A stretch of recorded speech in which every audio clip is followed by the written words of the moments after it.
A guy who has been doing some things in the league has been Julius Randle, the Randle man. Make it rain. That's his You nickname. know, the Randle man. I love putting when I see somebody's emerging to the man, I put the man next to their name. Tannehill, the Manahill, the Randle man. Something that rings has a ring to it. He's averaging 23 points per game, 13 rebounds, 7 assists, 48% from the field, and 34% from three. He has a turnover problem, but that's okay because he has the ball a lot. He's playing about 38 minutes per game along with RG Barrett, so they're playing a lot. And this is why I stick with my gut feeling at all times. And I made a mistake when doing that last year when I bailed on Julius Randle because I let everybody else get to me. Last year before the season, I said Julius Randle is going to be better than Kristaps No, you Porzingis. said he was better. You'll Not see, you he's said he was better. better. I said he's better. Look at the numbers; it's similar. He didn't I play I yet. thought that Julius Randle was gonna when he his first year in the Knicks. I thought we were getting Pelicans Julius Randle. I thought he was gonna have a tick up in production from that year. If he did that, he'd be doing what he's doing now. I expected him to do what he's doing now last season, but of course, bad coaching goes into play. And Riv, I was looking at the clip when we talked about the Tom Thibodeau hire, and you said that he won't get Julius Randle to play defense. Julius Randle's playing great defense. The whole team is playing great defense. Julius Randle has been amazing. He deserves to have all-star consideration this year. And look, I have to mention the other guys. RG Barrett averaging 17 points per game, and he's shooting bad efficiency. 38% from the field, shooting like 21% from three, and he's still averaging 17 a game. Alfred Payne is doing his thing, 15 points per game and 5 assists. He's shooting out of his mind right now. That's not going to stay. But also, you want to know who's the rookie with the highest PER in the NBA right now? Mr. Emmanuel Quickly. Jack Barteck, you said that it's hard to adjust to the speed of the game when you're a guard. And I said not quickly, man, because quickly is already fast. It's in his name. He's lightning fast. He's the Flash. So Emmanuel Quickly is like that. And then you saw what Austin Rivers did the other night. You saw what he did the other night. Did you see what Austin Rivers did? Austin Rivers was on fire against the Utah Jazz. I thought I was seeing Duke Austin Rivers. He hit a shot from the right wing on Rudy Gobert, and I said that looks like the game-winning shot he hit against North Carolina. Austin Rivers is that good. He's that spark plug. He's a leader. He brings leadership. In a post-game interview, they asked him, "You've been on bad teams. How does it feel?" And Austin Rivers said, "I've been on bad teams before, and this is not one. This Knicks team is not one. The Knicks finally have hope. And I'm telling you right now, the New York Knicks are making the playoffs this season. Yeah, we're making the playoffs. We don't even have Alec Burks. We don't even have Obi Toppin. He's still hurt. Emmanuel Quickly's even been hurt. When we get all three of these guys back, oh, man, Alec Burks, six-man of the year consideration. He's better than Karis LeVert. I'll take Alec Burks on my team any day over Karis. Then you got all these guys, man. RJ's playing great. Julius Randle, Reggie Bullock with his defense. Mitchell Robinson isn't fouling as much. We just signed Taj Gibson, nice veteran leader. And I just have to give all the credit in the world to Tom Thibodeau. He's changing his culture around. And I said it when we signed him. He's never had a losing season when he was in Chicago. He only had a losing season in his first year in Minnesota and in his last year in Minnesota where he didn't even get to finish off the year. But Tom Thibodeau is a great coach. And once he gets players to buy in, they become great teams. Minnesota never bought in. Andrew Wiggins is lazy. Karl-Anthony Towns likes to play Fortnite and video games. But this team, he knows that Randall's a grinder. He knows that RG Barrett's a grinder. This team is full of dogs, hustlers, our coaching staff, Kenny Payne, Mike Woodson. New York Knicks are back on top. We're back on the map. New York forever. That was a great eulogy you just spit out. It was impressive. Me and Jack were just, ooh. No, the Knicks have been playing very impressive, sitting at 5-3. And I talked about this before. Tom Thibodeau, I'm a Chicago Bulls fan. We had Tom Thibodeau for a long time. He's gonna make his teams play defense. Them teams are gonna play D. And with this Knicks team, they're 8th in defensive rating. So there's some dogs on defense right now.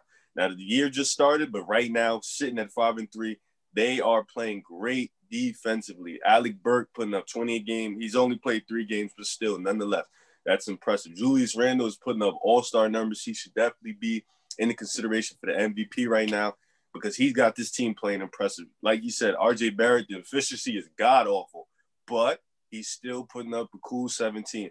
And we talked about it. I told you about this. Emmanuel Quickly is a guard who played at Kentucky. He played off ball. He played all ball. He's a quick guard. He can score in spurts. He's a really good player. You guys were going to love him. I told you that. Quickly is a good guy. To be fair, though, I said I wanted Halliburton.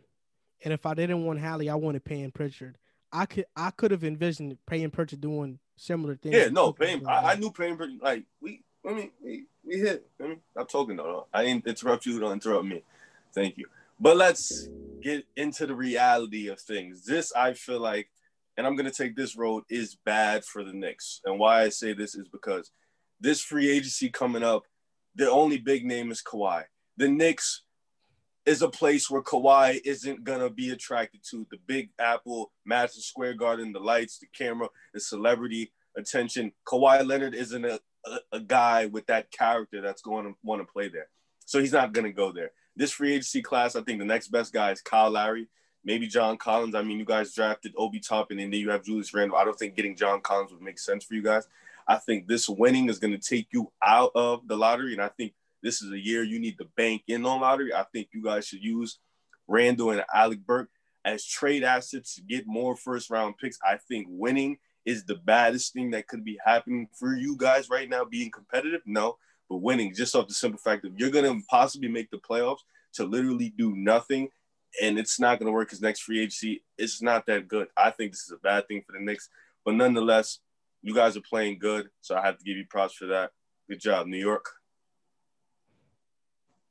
I don't know if you want to respond to that before I go. Yeah, I'll respond to it. What you just said is ridiculous, and that's not out of the realm for you. You tend to say a lot of things that are ridiculous. Just look back at the Knicks video when we talked about Tom Thibodeau's hiring. You said a lot of hoopla in that video. You said a lot of things that didn't make sense. You say a lot of things in that video that you look back now and you probably wish you would have taken back. And this is something you're going to take back too, because the best thing to do at all times is win. You're not in it to lose. You're in it to win at all times. And, we could bank on the lottery, but I'd rather bank on the development of my young stars and players. RJ Barrett still has all-star potential. He's still I think he's going to be that. So him developing, that's the best thing. How do you develop these players? By winning.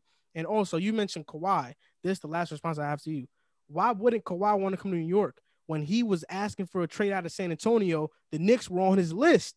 So he does have interest in New York. He's always wanted to build his brand. If things don't work out with the Clippers this season, he didn't sign an extension. Paul George did. The Knicks, if we're good, he'll probably go to the Knicks. I'm telling you. Jack, before you go, I just want to respond to that. He didn't sign an extension because he wants more money. He declined that to get more money. And his decision, when he said he didn't just sign an extension, he said, that doesn't mean I'm not staying in Los Angeles. I seriously doubt. That doesn't mean he's staying. Okay, but that doesn't mean he's going to run to the Knicks. I don't think right now the personality of Kawhi would transition him to New York. So why did he have the Knicks as a team? He probably did in San Antonio. You're probably right. 3-4 years ago. I'm talking about Kawhi now. I just don't feel like Kawhi now. What's the difference between Kawhi now and Kawhi then? Well, Kawhi now if he really thought Kawhi now would have probably went to the Lakers, if anything. I just don't think the star power of the Knicks. I don't think you guys have enough to lure Kawhi to New York. I just think Julius Randle is going to play this great for the rest of the season. I think this is an 8-game sample size. He's not going to be this great. I don't think Alec Burke is going to be this great. I think RJ Barrett is averaging 17 points, but he's shooting 41% from the. Like, he's not. His efficiency is pretty garbage. If anything, RJ's efficiency is gonna go up. It's not gonna stay this way. We have no evidence to show that his efficiency. I mean, last year it wasn't this bad. So yeah, we do. Last year to show. Okay. Well, let's let Jack go. Last year he didn't shoot. He shot low 30s, not 21%. Right now he's shooting 21% from the three. From the three, but he's shooting 38% from the field. He was close to that. Last year he wasn't shooting 38% from the field.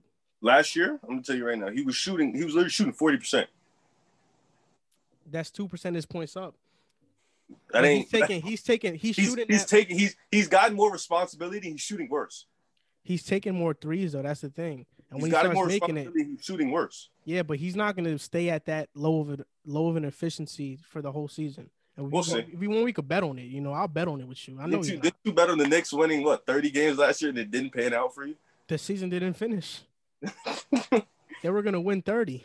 One question I'll ask you about that. You said that he's shooting more threes and his efficiency is going down, which is all fine and good, but that's actually a lie. He's got to learn how to shoot the three ball at some point in his career if he wants to be the player that we expect him to be. I mean, he's an on and off player with the three. We all knew that he was going to be, but when you watch the games, when you watch the Knicks games, I don't know if you watch Knicks games or if you're probably watching the Bulls. I feel bad for you because the Knicks are better than the Bulls right now.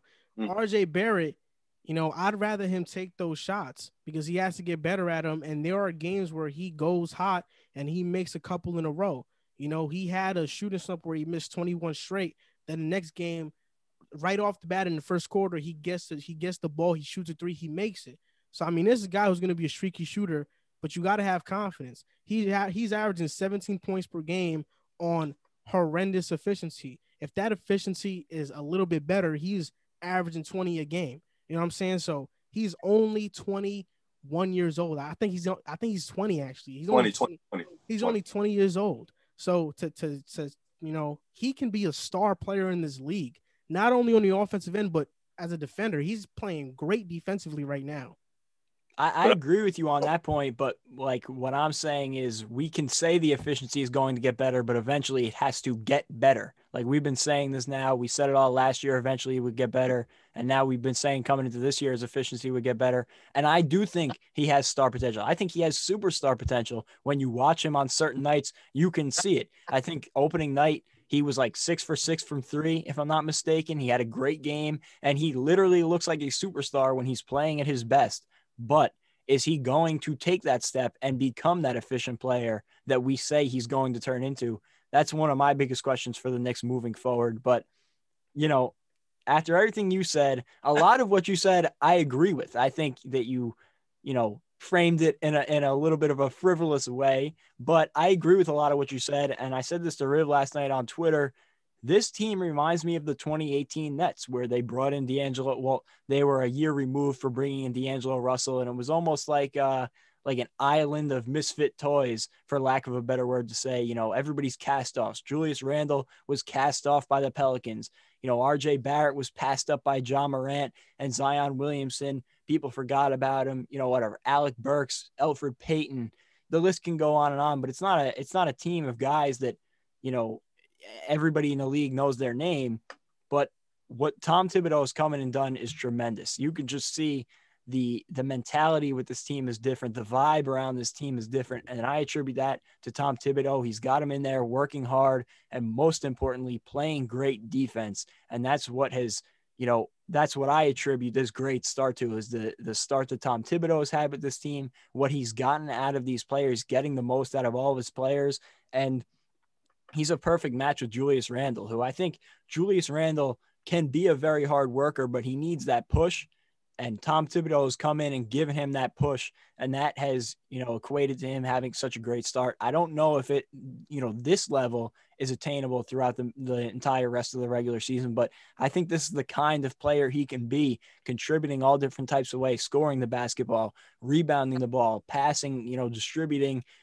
And I expected this, like you said, Joel, from him last year, and he didn't do it. I was disappointed. I said last year I thought the Knicks could have been a playoff team because of a couple of their veteran signings, and everybody underperformed.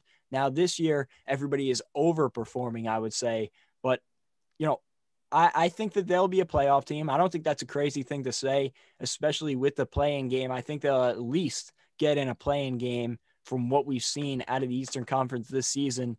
But like Riv said, I do think it's unfortunate that next year the only really big free agent is Kawhi Leonard, because when you look at what the Nets did in 2018, they created that culture and it made free agents want to come to Brooklyn. I think the Knicks are doing that same thing, creating that culture. But now instead of having that 1 year turnaround, I think it'll have to be a 2 year turnaround where if I'm not mistaken, 2 years from now is going to be another big free agent class. So It'll be interesting to see what direction they go in. But you know, I've been impressed with them this season. I think they're playing great basketball, and I do think they could be a playoff team. I mean, regardless, we'll have money for next year and the year after. You know, the difference between one, I have the problem with what you said. I don't ever want to I don't ever want to hear you mention the Nets and the Knicks in the same sentence. The Nets don't belong here. They have 0 championships. Your star player is not even showing up right now. So I don't want to hear none of that. The Talk about Knicks are KD. Kyrie Irving. I don't want to hear none of that. Look, the Knicks have grit. I'll just say this. It's so funny. It's so funny. What I want to tell you is this. It's so funny. The Nets are championship contenders. Nobody cares. You don't care. Nobody You don't care. Yeah, You don't care. The Knicks are just starting to win, and it seems like life is starting to come into the building. Life is coming to New York. When Brooklyn is there, man, nobody cares, man. Brooklyn could do what they do. Earth to Joel. Hold on. No. Listen. Everybody cares, man. Everybody loves it. No, listen. Because I'm going to give you a reality check right now. You think that way because you are in a Knicks sound box. All you hear is Knicks, so that is what you understand. But everybody around the country cares about the Nets. The Nets are playing one of the top national TV games in the country because people care about the Nets right now because the Nets are a better team. So let's get that straight. You guys are a better team, but I guarantee you, if we make a Knicks and Nets video, that Knicks video would get way more views because people are generally interested in the Knicks more. You don't see anybody making stuff about the Nets all the time, man. You know, you're in that bubble. You don't Nets because Twitter. you are. I'm in Nets Twitter. I see Nets Twitter all the time. It's a very dull, boring place. I'd rather see paint dry. You know, Knicks is like being on being in the Knicks fan base is like being on a roller coaster. You got the highs, you got the lows, but it's always fun. It's always fun. With the Nets, man, I don't know, man. It's not fun at all. If being a Knicks fan is what you make it sound like, I am glad I am not a Knicks fan because some of the times when you were talking about the Knicks, you sound out of your mind. Look, I'm just saying the Knicks have a great chance to make the playoffs this year. And you guys talk when you guys say Kawhi is the biggest free agent. Yeah, Kawhi is one of the best players in the NBA. Him being at the top of the class says a lot. You know, maybe outside of everybody else is not that big, but, you know, I'm not even counting on us getting Kawhi. I just want us to be a good team. I don't care how that is. We got Emmanuel quickly with a 20th pick in the draft. Not the 20th exact, but you know what I'm talking about. If we draft well, we can do well. I mean, the teams that draft the best tend to be the teams that succeed. So I'm not really all in and just trying to lose so we get a top player, especially with how unpredictable the draft lottery has been. I'm just not that type of guy. But I just want to finish it off with saying, man, you know, I know you rep your Nets. You're wearing red and blue right now. You're trying to put your. I'm wearing an all-star sweatshirt. It has nothing to do with the Nets. The old Nets colors when they were in Jersey. But the bottom line is that, you know, you can't even deny it. People love the Knicks more. People would rather have the Knicks succeed than the Nets. That's just a fact. I actually want to touch down on RJ Barrett's efficiency because I did not know this. Field goal percentage by distance. You guys know what that means, right? Right. So here we go. 2-pointers. He's actually improved this year by 2%. 0 to 3 feet. He's actually improved, but 3 to 10. He's improved a little bit, but 10 to 16, he's declined. 16 to the three-point line, he's improved. But the corner threes, he shoots a 43% clip in corner threes. So he's more of a corner three shooter than anything. I don't think he's the top of the key shooting. He's more of a corner three. Joel, you honestly believe that these Knicks are going to do this outlandish, like these players are going to keep putting up these outlandish numbers? So I'm going to challenge you on that. Outlandish numbers? Oh, Julius Randle's not putting up a smooth 23, 11, and 7 for the rest of the year. You do know that, right? Julius Randle could average 23 for the entire year. No, 23, yeah, but he's not putting up a 23, 11, and 7. So if he's not getting 11 rebounds, how many rebounds is he gonna get? I'll give him a calm 8. 8. You know that with the Pelicans, he averaged 10, right? I'm pretty sure he averaged around 10. I mean, I could see him dropping to like 23, 10, and 5. That's still good enough for me to be an all-star. I don't think he's going to keep up that for the season. But if he does, well, yeah, that's, But if he does, that's wrong. This is going to be interesting to see because the Knicks got a lot of guys who are just playing out of their minds right now. So we're going to definitely see how the season goes. But you have them making the playoffs. You said you're a playoff team. That's what you said. They will make the playoffs. But this is on January 8th, 2021 at 7:26. You said that the Knicks are going to make. You're not going to flip. You're not going to The take New it York back. Knicks will make the playoffs. Okay, this is something you're going to switch in 2 days now. This is going to be No. something. Trust me, the Knicks will make the playoffs. Okay, Let me ask Jack, you something. heard him. Okay. Let me ask you something, because I'm gonna talk about your future, because I'm gonna hit on a couple things you said. One thing you said is that you're counting on the team drafting well, but what would give you the idea that the Knicks are going to draft well, because their draft history has not been very good the past few years? Leon Rose, he's been good. I mean, just this draft, I think what Leon Rose has done so far, one, not give a contract out to just anybody. That was the most important thing that he did. And also, we got Obi Toppin. I know you were very high on him in the draft. I'm not as high on Obi, but then you got Emmanuel quickly. You got two solid players. So, I trust that process. I just trust Leon Rose in the direction that he's going in, and I trust Tom Thibodeau as well. And another question that I had to ask you, because one thing you actually just said is they didn't throw out crazy money this offseason just to throw money around. If Julius Randle maintains these numbers that he's putting up this offseason, he's going to get a huge contract from somebody. Do you want that to be the Knicks? Because personally, I don't think he's going to be worth the money he gets this offseason. I agree. And I don't think it makes sense for the Knicks to bring him back. But I don't know. You're speaking highly of him. What do you think about that situation? That's why, I don't know. I feel like they're in a weird spot here this offseason. I think Kawhi's going back to LA, and this free agency is going to be pretty dry beyond that. So do you think they're going to go out and use all that money they have to give Julius Randle a big-time contract? First of all, you're wrong. He's not. He's on a team option for the third year, which means we can sign him back. He's not a restricted free agent. So if a team can't give him a max offer that we have to match, we can just pick up his option for the third year. And then I think that's the safest route to go, just picking up his option. If he keeps playing like this, why not pick up his option? We don't have to give him a full, multi-year contract. We can just pick up his option and go from there. Okay, fair enough. No, he's right. So 19 mil for 2021, 2022 is an option. Yep.